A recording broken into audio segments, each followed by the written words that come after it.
Hello and Assalamu alaikum. In this video, we will discuss set notations, explain set notation with examples, then we will solve exercise 1b. After that, we will discuss Venn diagrams in detail, explain the Venn diagram with examples, and finally, we will conclude this lecture with the solution of exercise 1c.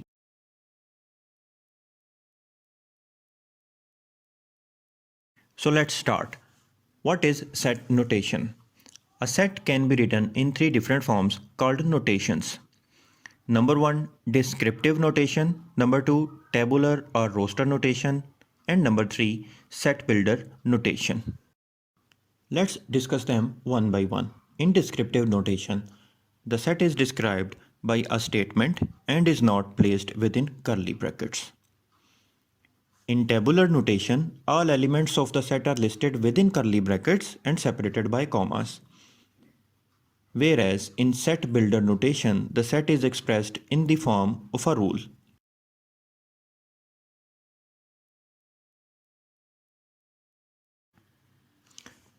So let's explain notations with examples. For a set A having vowels of English alphabets as its elements, its descriptive form would be written as A is equal to set of vowels in the English alphabets. यहाँ पे देखें जो descriptive form है basically उसमें हम set को एक statement की शक्ल में शो करते हैं. इसी तरह इसकी टेबुलर फॉर्म हम लिखेंगे, इसके एलिमेंट्स को कर्ली ब्रैकेट्स के दरमियान इनक्लोज करेंगे और एलिमेंट्स को कॉमा के साथ सेपरेट करेंगे. नीचे आपको स्क्रीन पे इसकी टेबुलर फॉर्म नज़र आ रही है. इसी तरह सेट बिल्डर नोटेशन हम इस तरह लिखेंगे. सेट को हम लिखेंगे एक्स, ये जो कॉलन का निशान आपको नज़र आ रहा है, जो सिंबल नज़र आ रहा है, इसको हम ऐसे पढ़ेंगे X such that X is a vowel of the English alphabets. अभी सेट नोटेशन को कुछ मज़ीद एग्जांपल्स के साथ समझते हैं. A set of first 5 letters of English alphabet denoted by letter L can be written as. इसकी डिस्क्रिप्टिव फॉर्म हम कैसे लिखेंगे? L is equal to set of first 5 letters of English alphabet. इसकी टेबुलर फॉर्म हम कैसे लिखेंगे? जो first 5 English alphabet के लेटर्स हैं उनको कर्ली ब्रैकेट में इनक्लोज करेंगे और एलिमेंट्स को कॉमा के साथ सेपरेट करेंगे. लास्ट में इसकी सेट बिल्डर नोटेशन हम इस तरह लिखेंगे X such that X is a letter of English alphabet from A to E. यहाँ तक उम्मीद करते हैं कि आपको सेट नोटेशंस का कॉन्सेप्ट क्लियर हो गया होगा. तो चलिए सेट नोटेशन से मुतल्लिक एक्सरसाइज 1b को सॉल्व करते हैं. क्वेश्चन नंबर 1 है right the following sets in tabular form. अब यहाँ पे क्वेश्चन नंबर 1 में जो सेट्स हैं वो सेट बिल्डर नोटेशन की फॉर्म में दिए गए हैं, उनको आपने टेबुलर फॉर्म में लिखना है. क्वेश्चन नंबर 1 का पार्ट 1 पढ़ते हैं. m is equal to X such that x is the name of the president of Pakistan. अब इसका सोल्यूशन मैंने यहाँ पे नहीं दिया, वो काफ़ी ज़्यादा हो रहा था. इसमें आपने गूगल से आप सर्च करें पाकिस्तान के प्रेसिडेंट्स 1947 से ऑनवर्ड जितने भी हैं उनको आपने टेबुलर फॉर्म में लिखना है और प्रेसिडेंट्स के नेम्स को कॉमा के साथ सेपरेट करना है. पार्ट 2 में लिखते हैं n is equal to X such that x is a counting number less than 6. तो इसकी टेबुलर फॉर्म हम कैसे लिखेंगे? काउंटिंग नंबर लेस दैन 6 आपको पता है क्या है? 1 2 3 4 5 एंड 6. तो इन नंबर्स को आप कॉमा के साथ सेपरेट करके कर्ली ब्रैकेट्स में इनक्लोज कर देंगे तो ये इसकी टेबुलर फॉर्म आ जाएगी. स्क्रीन पे आपको शो हो रही है. पार्ट 3 में वो क्वेश्चन कर रहे हैं a is equal to Y such that Y is a multiple of 3. अब इसमें मल्टीपल ऑफ 3 जो हैं उनको हमने टेबुलर फॉर्म में लिखना है. अब 3 के मल्टीपल स्टार्ट होते हैं 3 से, जो फिर उसके बाद 6 9 12 15 एंड सो ऑन. यहाँ पे आप देखें ये एक इनफाइनाइट सेट जो है उसकी एग्जांपल भी है, वो आगे हम जाके नेक्स्ट लेक्चर में पढ़ेंगे. जब मल्टीपल्स ऑफ 3 जो हैं जो कि हम काउंट नहीं कर सकते तो इस तरह के सेट को हम ये आखिर में डॉट्स के साथ मेंशन करते हैं. पार्ट 4 में वो कह रहे हैं n such that n is an even number less then 10. अब लेस दैन 10 से जो पहले इवन नंबर आते हैं वो आपने टेबुलर फॉर्म में लिखने हैं, जो कि हैं 2 4 6 एंड 8. क्वेश्चन नंबर 1 के पार्ट 8 में पूछ रहे हैं Y such that Y is the name of 3 countries beginning with B. अब 3 कंट्रीज़ के नाम आपने लिखने हैं टेबुलर फॉर्म में, जिसमें मैंने यहाँ पे शो किए हैं बेल्जियम, भूटान और बांग्लादेश। इसमें आप कोई और नाम भी लिख सकते हैं, जैसे मेरे जहन में आ रहा है बोलीविया एक कंट्री है, भूटान तो हमने यहाँ पे लिख दिया, फिर उसके बाद बहरीन है।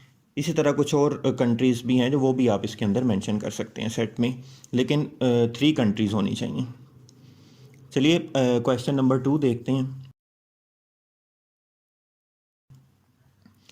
Right the following sets in the set builder form. अब यहाँ पे सेट्स जो हैं वो क्वेश्चन में उन्होंने टेबुलर फॉर्म में दिए हैं, जिनको आपने सेट बिल्डर फॉर्म में लिखना है। तो पहले क्वेश्चन को मैं एक्सप्लेन करूँगा, बाकी सबका सोल्यूशन नीचे दिया हुआ है। क्वेश्चन 2 के पार्ट 1 में है P is equal to A B C up to so on and Z। ये देखें तमाम जो इंग्लिश अल्फ़ाबेट के लेटर्स हैं ये उनका सेट है। तो इसको हम सेट बिल्डर फॉर्म में कैसे लिखेंगे? X such that X is a letter of the English alphabet. इसी तरह एग्जांपल 2 मैं एक्सप्लेन चलें कर देता हूँ। क्वेश्चन 2 के पार्ट 2 में है Q इज़ इक्वल टू एक टेबुलर फॉर्म में सेट है 2 4 6। अब ये देखें ये सारे इवन नंबर्स हैं, और इवन नंबर्स भी चूँकि इनफाइनाइट हैं तो उसको आगे डॉट्स के साथ शो किया हुआ है। तो इसको हम सेट बिल्डर फॉर्म में ऐसे लिखेंगे Q is equal to X such that X is an even number. चलिए क्वेश्चन नंबर 3 को देखते हैं।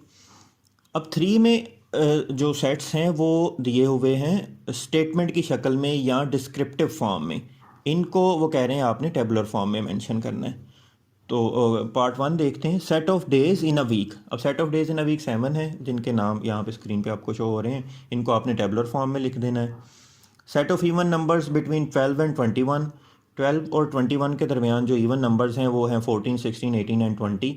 उनको आपने टेबुलर फॉर्म में मेंशन करना है। इसी तरह ऑड नंबर्स का सेट 10 और 20 के दरमियान वो है 11 13 15 17 एंड 19। It's very easy. अगर आपको कॉन्सेप्ट क्लियर है तो questions is never a problem. In next part of the video, we will learn about Venn diagrams. Venn diagram is pictorial representation of a set. It is also an illustration of the relationships between sets or groups of objects that share something in common.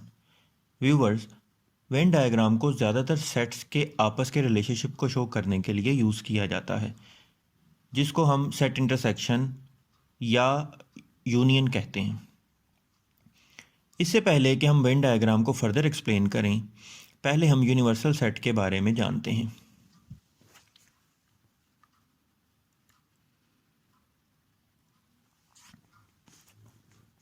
A universal set is a set which contain all the sets under consideration, or it is a set that has all the elements being considered in a problem. So viewers, यहाँ से clear है कि universal set एक से ज़्यादा sets के elements पर मुश्तमिल होता है।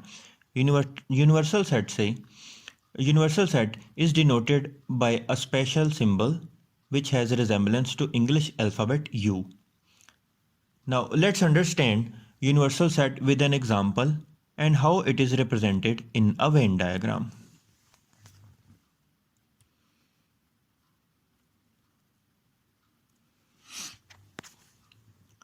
In a Venn diagram, a universal set is indicated by a rectangle. यहाँ पर हमारे पास दो सेट्स हैं A और B। इस रेक्टेंगल को अगर आप गौर से देखें, तमाम एलिमेंट्स एक रेक्टेंगल में लिखे हैं, जबकि सेट A और सेट B को सर्कल में लिखा गया है। जैसे कि हमने पहले सीखा कि वेन डायग्राम सेट्स के रिलेशनशिप को शो करने के लिए यूज़ होती है, तो यहाँ आप देखें सेट A और B के सर्कल्स को आपस में शेयर किया गया है और शेयर्ड पोर्शन में एलिमेंट 5 लिखा गया है। इसका मतलब ये है कि एलिमेंट 5 दोनों सेट्स A और B का कॉमन एलिमेंट है। व्यूवर्स, आए वेन डायग्राम को एक और एग्जांपल के साथ समझते हैं।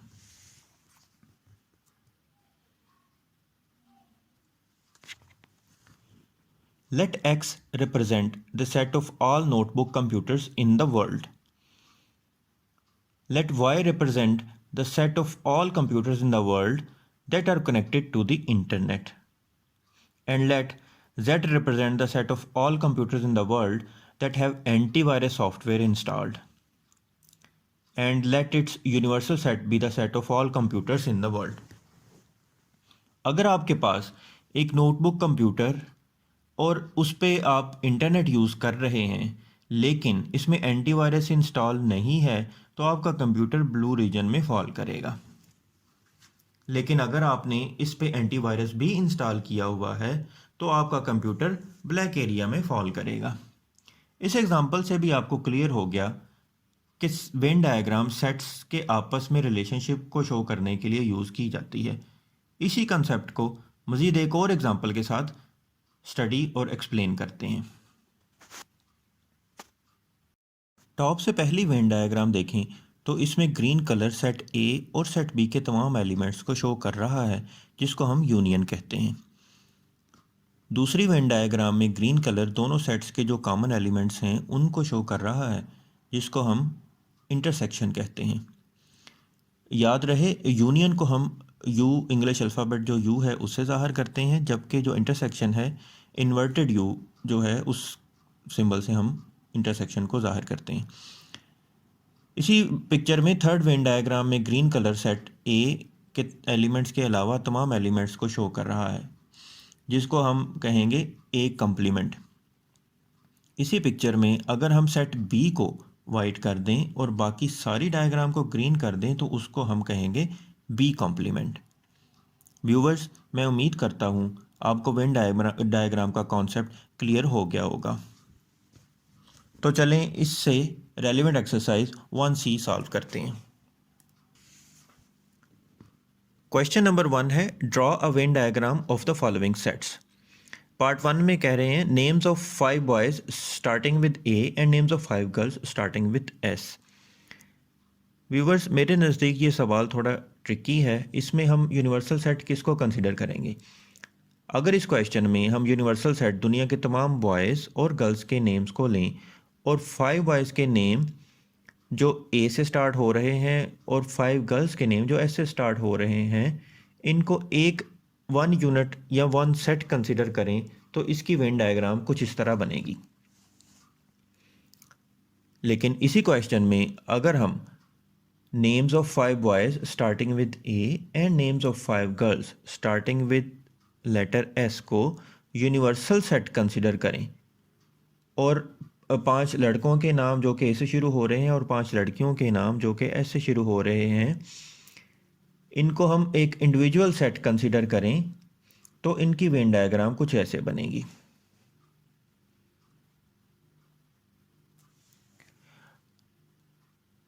क्वेश्चन नंबर 2 में पूछ रहे हैं 4 famous Pakistani people and 4 famous British people, इनकी आप वेन डायग्राम बनाएं।